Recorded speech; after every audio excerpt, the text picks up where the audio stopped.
Hello and जय Shri Krishna friends, Radhe Radhe. कैसे हो आप सब? आई होप आप सब ठीक होगे। तो बच्चे जा रहे हैं यहाँ पे स्कूल। दोनों तय रेडी हो गए हैं और अपने आप ही रेडी होते हैं। मैं इन दोनों का कुछ भी नहीं करती हूँ, कोई भी काम मैं उन्हें करके नहीं देती हूँ।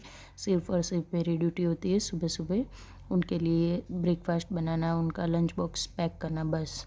बाकी सारे काम वो दोनों खुद ही करते हो। और ये देखो, युग को कान में ना ये सब पहनने का शौक़ हो गया है। वो बोल रहा है मेरे फ्रेंड ने भी ऐसे पहना है, तो मुझे उसको कुछ मोती वोती मिल गया था, तो वो लगा रहा था कानों में और पूछ रहा है मैं कैसा लग रहा हूँ। कि मम्मी आजकल फ़ैशन है, सब लड़के लगाते हैं, देखो अभी से उनको फ़ैशन आ गई है, इतने छोटे छोटे से हैं। और अंशु मेरा बहुत समझदार बच्चा है, वो अच्छे से रेडी होकर कुछ नहीं बोलेगा, ऐसे ही चले जाएगा। तो वो दोनों बच्चे आज गए हैं साइकिल लेके, मैं नहीं गई छोड़ने। और ये देखो मेरे बाजू वाले जो खेत है, मतलब ग्राउंड है, वहाँ कुछ वो बन रहा है। और ये देखो सुबह सुबह शनिवार को दर्शन दे दिए हनुमान जी ने। मुझे बहुत डर लगता है इन लोगों को देख के। मुझे जाना था बाहर पानी चालू करने, ऊपर टंकी में सुबह सुबह पानी आता है नगर पालिका का, तो उसे टंकी में चालू करना होता है, नीचे से कॉक चालू करना था। वो जाने नहीं दे रहे थे, बंदर बहुत सारे आ गए थे और ऐसे में बारिश भी चालू हो गई थी। ये देखो इस खेत में ना तंबाकू लगी हुई है पूरी। बाजू में कॉलेज है, कॉलेज का पीछे का गेट है, ये हमारी तरफ पड़ता है। और इस तरफ खेत है और उस तरफ खुला सा मैदान जैसा है, वहाँ कुछ बन रहा है। अच्छा है कुछ बन जाए तो ये। और आज ना बारिश हो गई ना सुबह सुबह बिन मौसम की, तो सूर्य नारायण भी जा ही रहे थे, छिप ही रहे थे बादलों में, तो सोचा थोड़ा सा क्यों ना कैमरे में कैप्चर किया जाए। ये देखिए आते जाते रहे, मतलब थोड़ा सा अंधेरा सा छाया हुआ है। और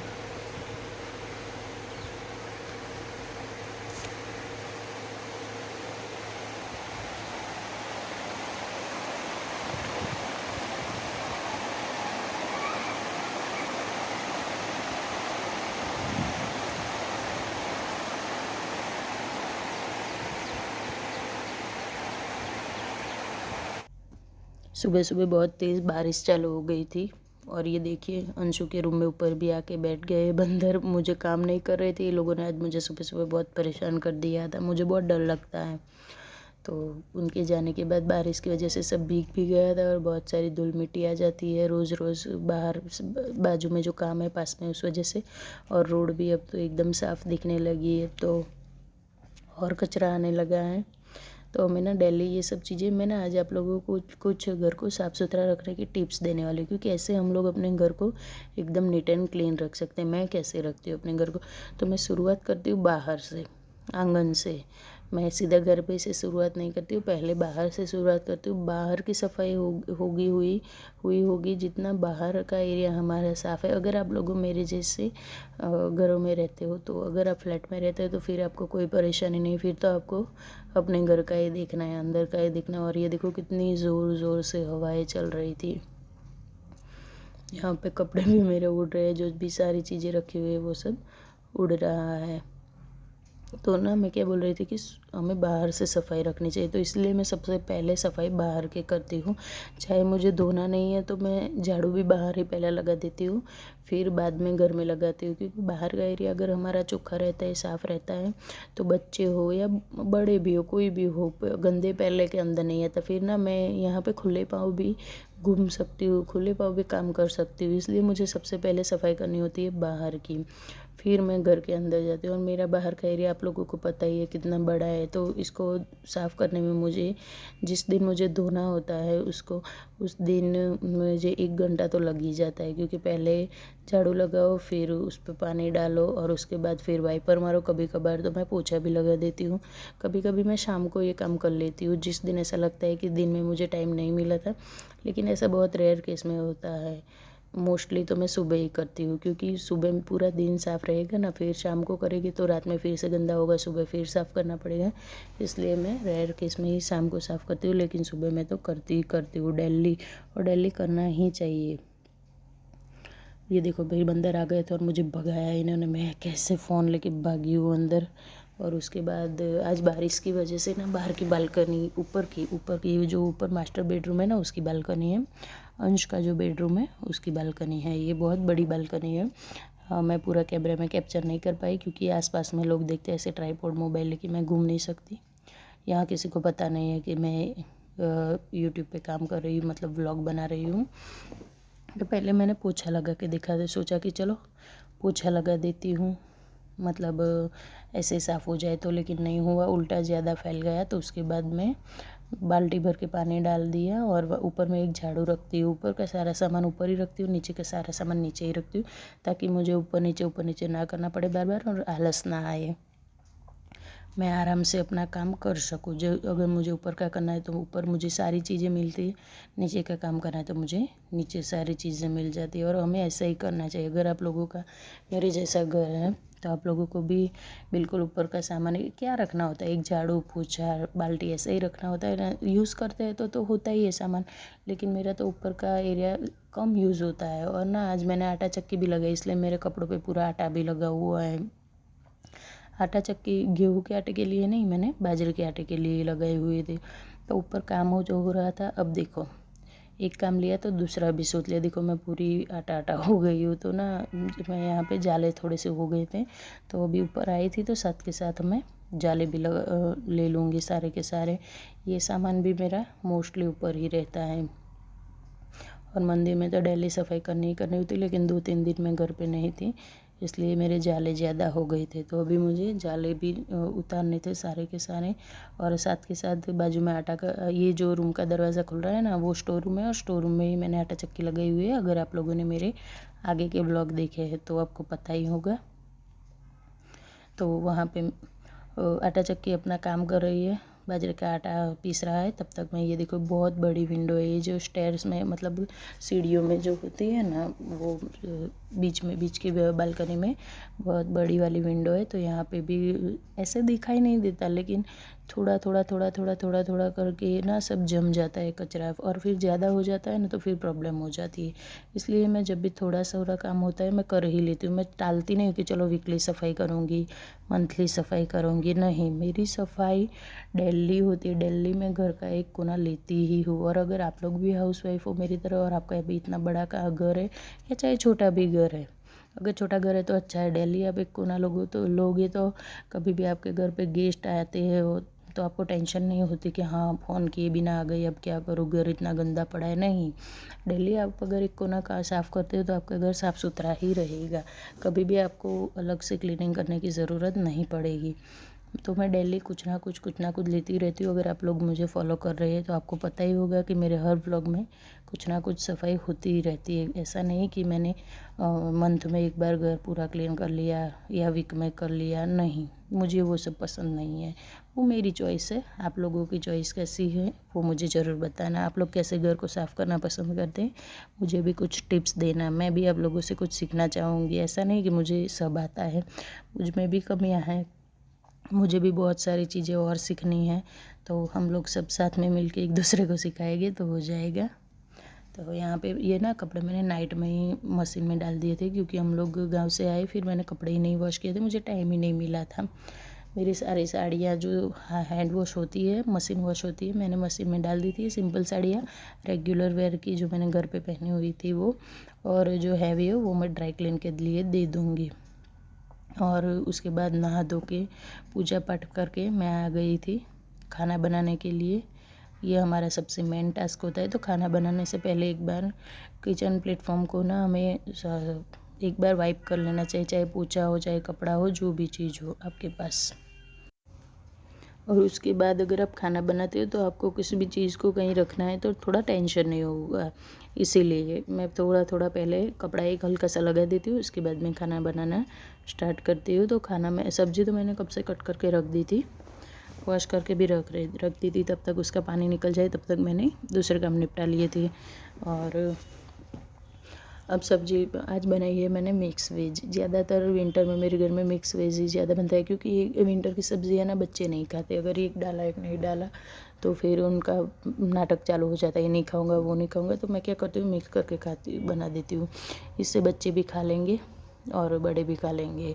तो जितनी भी मेरे पास सब्ज़ियाँ पड़ी हुई थी सबको मैंने थोड़ी थोड़ी करके कट करके रख दी थी।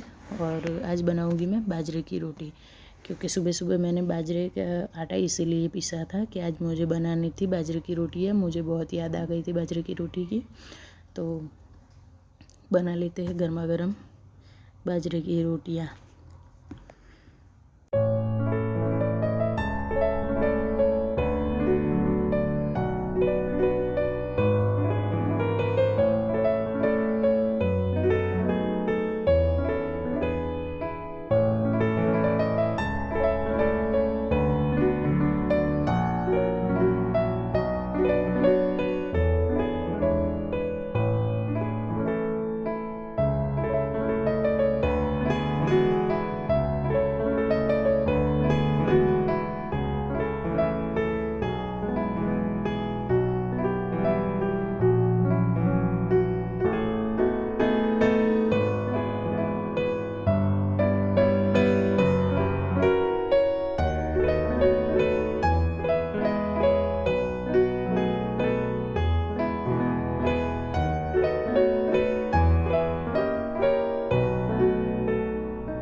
आज ना सैटरडे था, सैटरडे है ना, तो इसलिए बच्चे आज जल्दी मतलब छुट्टी हो गई थी उनके स्कूल से, और इसलिए मैंने दोनों को साइकिल लेके भेजा था क्योंकि आज उनके 3-4 ही पीरियड्स थे। स्कूल में कुछ एग्ज़ाम है उनके, कल किसी एग्ज़ाम, आज कोई एग्ज़ाम था, तो उन लोगों को 4 ही पीरियड की पढ़ाई करनी थी, ज़्यादा पढ़ाई नहीं थी। तो बैग्स में वज़न कम था, तो इसलिए मैंने दोनों को साइकिल लेके भेज दिया था। और तो आ गए थे दोनों, और देखो आते ही चालू हो गया युग की शैतानियाँ, तो चालू ही हो गई, उसे तो मम्मी चाहिए। और यहाँ पे ना मैं बिग बॉस का एक सीन देखा था, अर्चना ना वो कार्तिक आर्यन आए हुए थे, तो उनसे लिपट लिपट के कुछ मतलब उससे कॉमेडी सीन चल रहा था, जिसे देख के मुझे बहुत हंसी आई, मैं रोक नहीं पाई उतनी हंसी।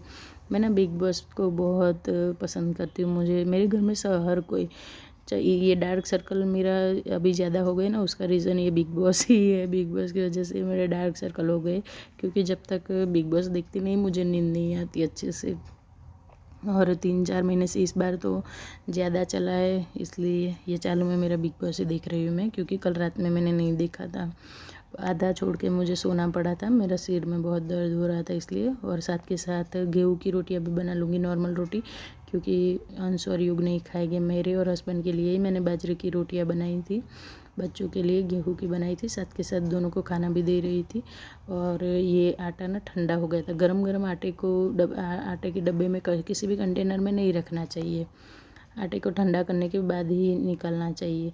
तो आटा ठंडा हो गया था, तो अभी मैं उसको अपनी जगह पे ट्रांसफ़र कर रही थी, और ये जो चक्की का बर्तन है उसे वॉश करके मैं अपनी जगह पे रख दूँगी। जो भी चीज़ आप जहाँ से उठाओ तुरंत वहीं रख देते हो, तो आपके घर में क्लटर भी ज़्यादा नहीं फैलता। कभी कभी हो जाता है, हम लोग आलस कर देते हैं रखने में कुछ कुछ चीज़ों को, तो फिर एक इकट्ठा हो जाता है, और उसके बाद फिर ना टेंशन हो जाता है कि कहाँ से स्टार्ट करें, कहाँ पूरा करें। ये इसलिए सभी चीज़ों को जिस टाइम पे जहाँ से उठाओ उसी टाइम पे वहीं पे रख दो, तो टेंशन ख़त्म। और अब जब भी आयरन की कढ़ाई में खाना बनाते हो ना, तो जैसे ही वह खाना बन जाता है तुरंत ही स्टील के बर्तन में ट्रांसफ़र कर लेना चाहिए। ये सब्ज़ी मैंने ना सिर्फ तेल में बनाई थी, मैंने उसमें पानी वानी नहीं डाला था, इसलिए मैंने तुरंत ही निकाल लिए, उसे मोटे तले वाले बर्तन में बनाई थी ताकि वो चिपक ना जाए, लेकिन थोड़ी सी फिर भी चिपक गई। सॉरी, थोड़ी सी गाड़ी के हॉर्न की आवाज़ें आ रही है, क्योंकि अभी कचरे, जब भी मैं एडिटिंग कर रही थी ना, तब कचरे की गाड़ी आई हुई थी, तो मुझे कचरा डालने जाना था, इसलिए मैं बीच में एडिटिंग छोड़ के कचरा डालने गई। अभी कचरा अंदर फेंका है, तो फिर डस्टबिन भी वॉश करनी है। ऐसे में मेरे 15-20 मिनट और भी बिगड़ गए, क्योंकि जैसे मैं कचरा फेंकती हूँ मैं डस्टबिन धो ही देती हूँ। और हाँ, एक और बात, एक और टिप्स, जैसे मैं खाना बनाने का पार्ट ही समझती हूँ बर्तन वॉश करना, क्योंकि अगर एक बार बर्तन रह गए तो फिर बहुत प्रॉब्लम हो जाती है, मतलब सबको होती है, सिर्फ मुझे नहीं, मैंने अक्सर सुना है लेडीज़ों से कि आज बर्तन सबसे बड़ा टास्क बर्तन लगता है। तो अगर आप उसे एक अपने मील का पार्ट समझोगे तो आपको पता भी नहीं चलेगा कि कैसे क्लीन हो गया। और साथ के साथ ही मैं किचन काउंटर टॉप को भी साफ़ ही कर देती हूँ, उसके बाद ही सब खाना खाती हूँ, क्योंकि अगर एक बार रह गया तो फिर काम रह गया समझो, मतलब आलस आ जाता है खाना खाने के बाद। और बर्तन भी सारे जितने भी गैस स्टोव के बर्तन होते हैं, ये सब स्टैंड, वो सब मैं साथ के साथ डेली वॉश करती हूँ, दिन में एक बार, दोपहर के खाने के बाद, लंच के बाद डेली मेरा, मतलब लंच जो बनाती हूँ खाना खाने के बाद नहीं, लंच बनाने के बाद तुरंत मैं बर्तनों को वॉश कर देती हूँ, जितने भी गैस स्टोव के स्टैंड जो भी कुछ होता है वो सब। और गैस स्टोव को डेली अगर आपका स्टील का हो या चाहे कांच का हो, जो भी हो, क्योंकि हम जितना भी खाना बनाते हैं छींटे उड़ते ही रहते हैं, ऑयल के कुछ ना कुछ गिरता ही रहता है। तो इसलिए ना डेली एक बार तो साबुन से या लिक्विड से साफ़ करना ही चाहिए। और रोटी तवा को भी जैसे ही आपकी रोटी बन जाती है थोड़ी देर के लिए ठंडा होने दो, और वो ठंडा होते ही उसे भी साथ के साथ वॉश कर लेना ही चाहिए, तो ताकि जब भी आपको दूसरी बार रोटी बनानी हो आपको रोटी तवा अपना साफ़ मिले। जितने भी घर में किचन में बर्तन होते हैं अगर हमें साफ़ सुथरा मिलता है, और किचन हमारे ऐसी चीज़ है जो हमें ऑल टाइम साफ़ सुथरी चाहिए। मैं तो जो हमारा गीला कचरा होता है ना उसे भी ऐसे जाली वाले बर्तन में रखती हूँ, और उसका पानी सुखाने के बाद उसे अच्छे से डाल देती हूँ डस्टबिन में, जिससे मेरी डस्टबिन भी कम ही गंदी होती है। मैं किसी दिन आप लोगों को दिखाऊंगी। तो फ्रेंड्स, ये था मेरा छोटा सा वीडियो। आप लोगों को अच्छा लगे तो चैनल को सब्सक्राइब करना बिल्कुल भी ना भूले, और किचन में एक वाइपर रखना भी ना भूले, ताकि आपका किचन भी मेरी तरह हमेशा एकदम नीट एंड क्लीन और सूखा ड्राई किचन रहे आपका। तो बस ये थे मेरे tips. Okay friends, bye bye and take care. मिलते हैं कल एक नए वीडियो में।